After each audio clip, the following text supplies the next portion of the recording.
Morning everyone, welcome to civil service study. Next test पर आ जाइए यूपीपीएससी के।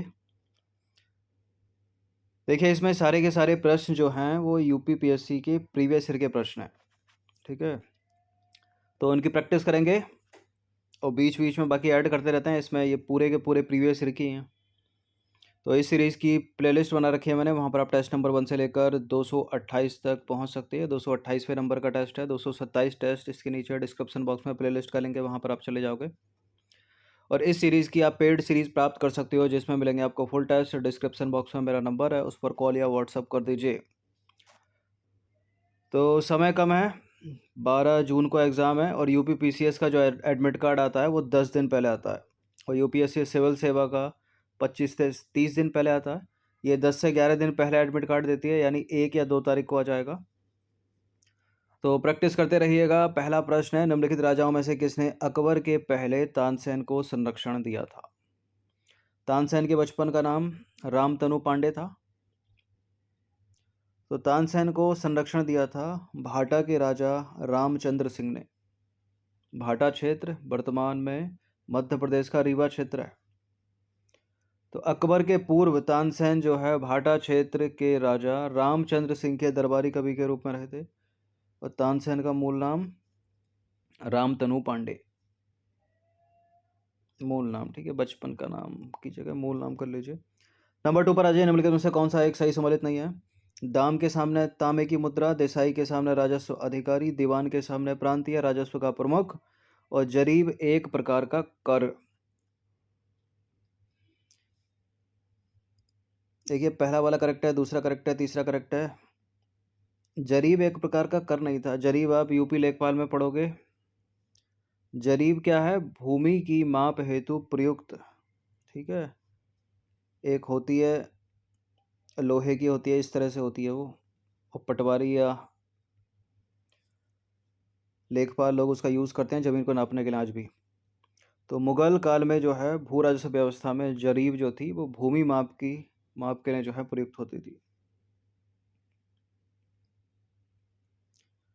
नंबर 3 पर आ जाइए। हठ योग के संदर्भ में निम्नलिखित में से कौन सा कथन सही है? हठ योग नामपंथियों द्वारा अपनाया जाता था और हठ योग क्रिया को सूफी संतों ने भी अपनाया था। ये दोनों बातें सही हैं, तो सी है इसका आंसर। नंबर 4 पर आ जाइए। तुलसी का जो पौधा होता है वो औषधीय महत्व रखता है। वो निम्नलिखित में से किसकी उपस्थिति के कारण औषधीय महत्व रखता है? फिनॉल और फ्लेवोनॉइड, सी है इसका आंसर। तो तुलसी के पौधे का वैज्ञानिक नाम है ऑक्सुमम सेक्टम और यह एक औषधीय पौधा है। तुलसी के पत्ते में क्या क्या होता है? फ्लेवोनॉइड, सेपोनिन, ग्लाइकोसाइड और फिनॉल आदि उपस्थित होते हैं। क्वेश्चन नंबर 5 पर आ जाइए। जब किसी साबुन के बुलबुले को अवशोषित किया जाता है तो निम्नलिखित में से क्या घटित होता है? त्रिज्या बढ़ जाती है, त्रिज्या घट जाती है, बुलबुले का लोप हो जाता है, उपरोक्त में से कुछ भी नहीं होता। एक प्रश्न और है, उसको भी बड़ा पूछते हैं एग्जाम में कि साबुन का जो बुलबुला होता है उसमें रंग दिखाई देते हैं, तो क्यों दिखाई देते हैं? वो व्यतिकरण के कारण होता है, इंटरफेरेंस ऑफ लाइट के कारण। फिलहाल यहाँ त्रिज्या जो है बढ़ जाएगी। ऑप्शन नंबर ए है इसका आंसर। तो जब किसी साबुन के बुलबुले को अवशोषित किया जाता है तो बुलबुले की त्रिज्या बढ़ जाती है और साबुन के बुलबुले में रंगों का दिखाई देना और व्यतिकरण प्रक्रिया के कारण होता है, यानी इंटरफेरेंस ऑफ लाइट इसको बोलते हैं।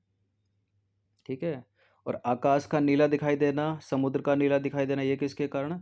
ये प्रकीर्णन के कारण, मतलब स्कैटरिंग ऑफ लाइट के कारण। और मृग मरीचिका का बनना यानी माइरेज, वो है टोटल इंटरनल रिफ्लेक्शन। कांच के किनारों का चमकना, वो भी टोटल इंटरनल रिफ्लेक्शन है।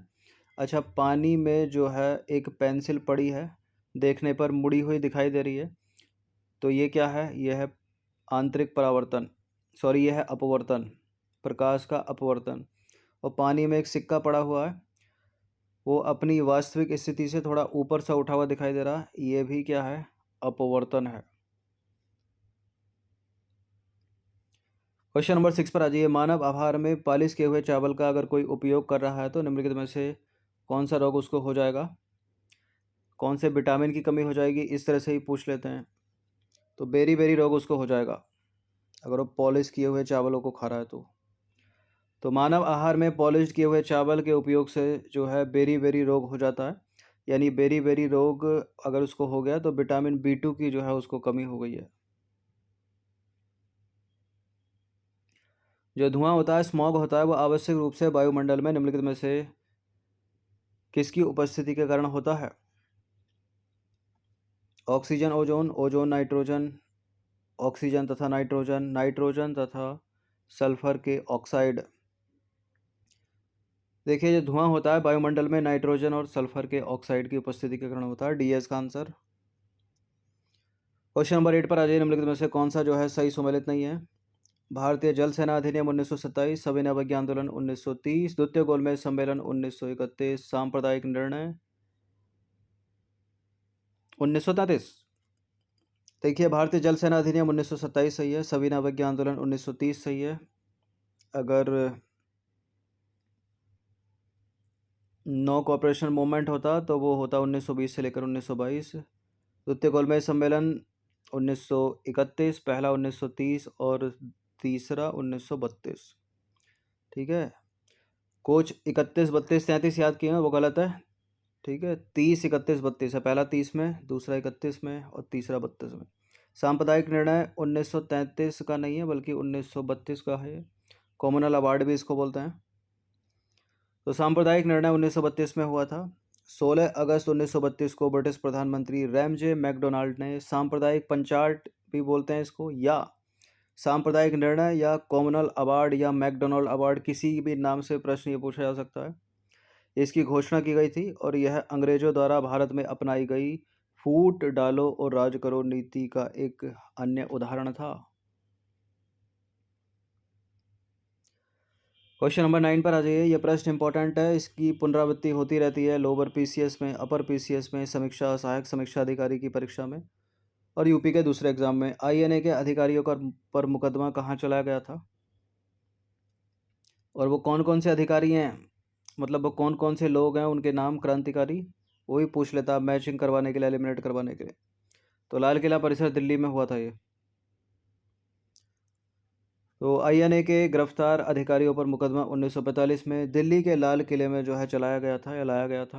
और इसमें INA के 3 अधिकारी कर्नल प्रेम सहगल, मेजर शाहनवाज खां और कर्नल गुरदयाल सिंह ढिल्लो थे। इन तीनों के नाम याद रखिएगा। इन तीनों को रखकर एक और नाम रखकर एलिमिनेट करवा लेगा। 10वां प्रश्न है, भारत में नियोजित विकास का विरोध निम्नलिखित में से किसने किया था? जैसे कि औद्योगिकरण का विरोध कर रहे थे, क्योंकि औद्योगिकरण का विरोध होगा तो क्या होगा, मशीनें आ जाएंगी, फिर लोगों को रोजगार, ठीक है, वो तो कम हो जाएगा ना जब सारा काम मशीनें कर देंगी। तो गांधी जी सोचते थे ऐसा, कुटीर उद्योगों को प्रोत्साहन देने की ओर बल देते थे वो।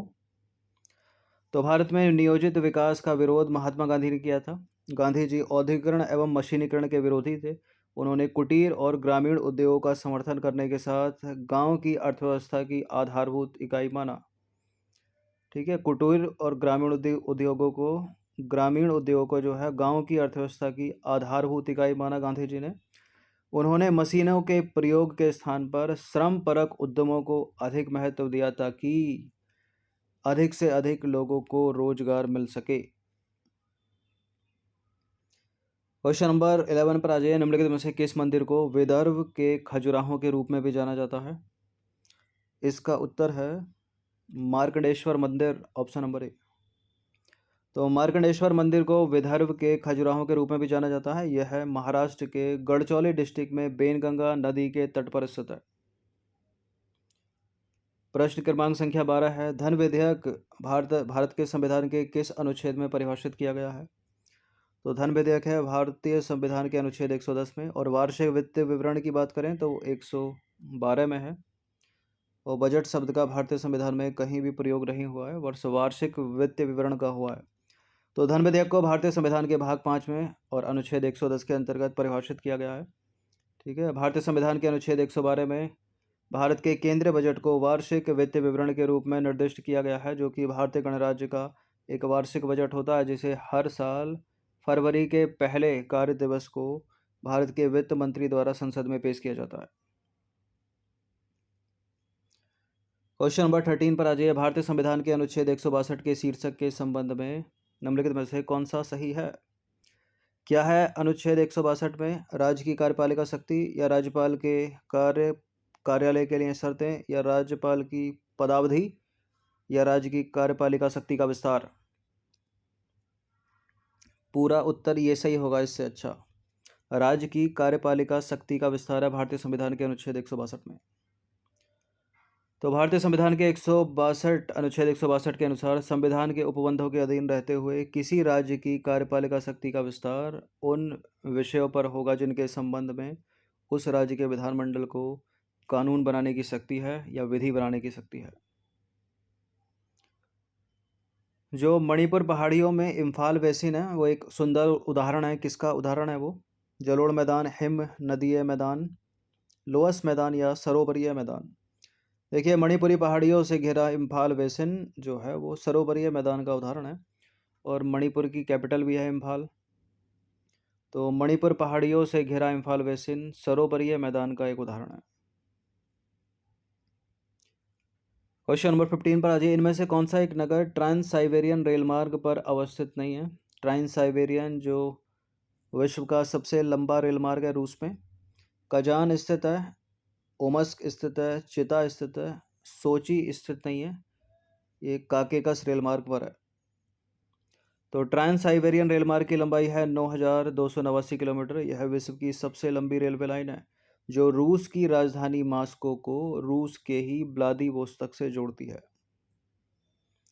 ठीक है। और सोची नगर जो है वो काला सागर के तट पर स्थित है और ये काकेकस रेल मार्ग पर अवस्थित है, ना कि ट्रांस साइबेरियन रेल मार्ग पर। नंबर 16 पर आ जाइए। टेलीग्राफिक पठार निम्नलिखित में से किस महासागर का हिस्सा है? टेलीग्राफिक पठार हिस्सा है north Atlantic Cuttack, option number A, यानी उत्तर अटलांटिक कटक। तो टेलीग्राफिक पठार उत्तर अटलांटिक कटक का हिस्सा है, ए है इसका आंसर। क्वेश्चन नंबर 17 पर आ जाइए। जो माँ का दूध होता है वो नवजात शिशु को लगभग संपूर्ण आहार प्रदान कर देता है, लेकिन उसमें किसी एक चीज की कमी रह जाती है, अभाव रह जाता है। कौन सा है वो? वो है आयरन, लोह। तो माँ के दूध में लौह तत्व अत्यधिक अल्प मात्रा में पाया जाता है, बाकी सब कुछ मिल जाता है नवजात शिशु को, पोटेशियम भी, मैग्नीशियम भी, कैल्शियम भी। क्वेश्चन नंबर 18 पर आ जाइए। दिल्ली में पुराना किले के सामने जो खैरूल मंजिल है वो एक मस्जिद है, उसका निर्माण किसने करवाया था? माहम अनगा ने, ऑप्शन नंबर डी है इसका आंसर। तो दिल्ली में पुराना किले के सामने खैरूल मंजिल नामक मस्जिद का निर्माण महम अनगा ने जो है करवाया था, डी है इसका आंसर। क्वेश्चन नंबर 19 पर आ जाइए। धुएं में आंखों को प्रभावित करने वाला कौन सा शक्तिशाली पदार्थ होता है? क्या होता है जो आंखों को नुकसान पहुंचाता है? द्वितीयक प्रदूषक है धुएं के अंदर ये एक, यह है peroxy acetyl nitrate, option number D है इसका आंसर। तो पेरोक्सी एसिटाइल नाइट्रेट जो है फोटोकेमिकल धुआं या फोटोकेमिकल स्मॉग में मौजूद एक द्वितीयक प्रदूषक है जो आंखों में सर्वाधिक जलन उत्पन्न करता है। क्वेश्चन नंबर 20 पर आ जाइए। ध्वनि का वेग जो है अधिकतम होगा, ध्वनि यानी साउंड वैक्यूम में तो चल ही नहीं पाएगी है, निर्वात में। तो निर्वात को हटा दीजिए, प्रकाश बहुत तेज चलता है इसमें, प्रकाश की गति सबसे तीव्र किस्म होती है निर्वात में। तेल जल से अधिक चलेगा ये इस्पात में। तो ध्वनि जो है इस तरह से चलती है, ठोस में, उसके बाद द्रव में, फिर गैस में।